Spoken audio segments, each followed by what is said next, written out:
Friends, ఇప్పుడే అందిన వార్త. చంద్రబాబుకి ప్రమాదం, తీవ్ర టెన్షన్లో లోకేష్. ఈ విషయాలన్నీ తెలుసుకునే ముందు వీడియోని పూర్తిగా చూడండి, అప్పుడే మీకు పూర్తిగా అర్థమవుతుంది. అదేవిధంగా చాలామంది సబ్స్క్రైబ్ చేసుకోకుండా వీడియోని చూస్తున్నారు, దయచేసి సబ్స్క్రైబ్ చేసుకోండి.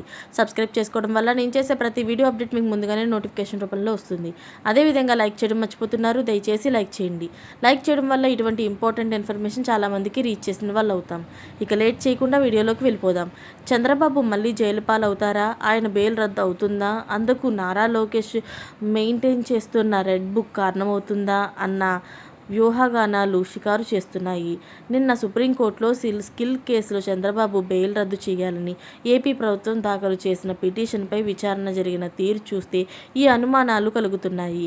ఈ కేసు విచారణను సుప్రీంకోర్టు మే 7వ తేదీకి వాయిదా వేసిన విచారణలో జరిగిన వ్యాఖ్యలు కలకలం సృష్టిస్తున్నాయి. ఈ కేసులో చంద్రబాబుకు హైకోర్టు సాధారణ బెయిల్ మంజూరు చేసిందని తాము సవాలు చేస్తూ పిటిషన్ దాఖలు చేస్తున్నట్లు ప్రభుత్వం తరపు న్యాయవాది చెప్పారు. స్కిల్ కేసులో దర్యాప్తు సంస్థ ఛార్జ్షీట్లను దాఖలు చేసిందని, ట్రయల్ కోర్టు ఇంకా దాన్ని పరిగణనలోకి తీసుకోలేదని కోర్టులకు చంద్రబాబు తరపు సీనియర్ న్యాయవాది సిద్ధార్థ లూథ్రా తెలిపారు. అయితే హైకోర్టులో ఉత్తర్వులను తాము సవాలు చేస్తూ దాఖలు చేసిన పిటిషన్పై సుప్రీంకోర్టు మధ్యంతర ఉత్తర్వులు ఇచ్చిందని ప్రభుత్వ న్యాయవాది వాదించారు. మధ్యంతర ఉత్తర్వుల్లో నోటీసులు ఇస్తూ ర్యాలీలు, బహిరంగ సభలలో హాజరు కావద్దు అన్న నిబంధనపై సడలింపు ఇచ్చారని ప్రభుత్వ న్యాయవాది, దానికి అనుగుణంగా చంద్రబాబు ర్యాలీలో హాజరవుతున్నారని, అయితే ఆయన కొడుకు మాత్రం దర్యాప్తు అధికారులను బెదిరించేలా మాట్లాడుతున్నారని తెలిపారు.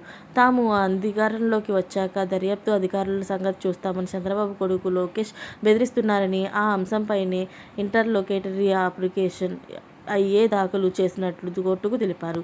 ఇలాంటి లేటెస్ట్ అప్డేట్స్ అన్ని మీరు ముందుగానే పొందాలి అనుకుంటే ఛానల్ని సబ్స్క్రైబ్ చేసుకోండి.